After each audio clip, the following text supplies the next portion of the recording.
Double shirts ఉన్నాయి ప్రతి ఒక్కరికి, షూస్ ఉన్నాయి, చిన్న పిస్టల్ ఉంది ప్రతి ఒక్కరి దగ్గర. 6 to 7 మెంబర్స్ ఉన్నారు.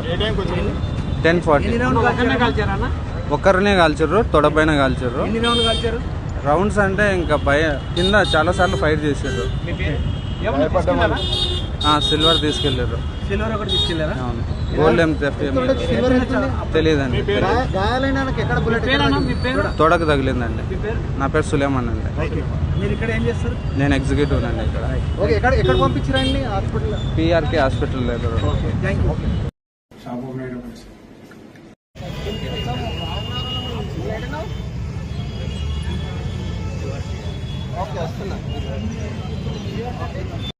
ఎవరైనా కొనుగోలు చేసేందుకు వచ్చినటువంటి వాళ్ళు కావచ్చు అనుకొని ఆ షట్టర్ని కూడా ఎత్తడంతో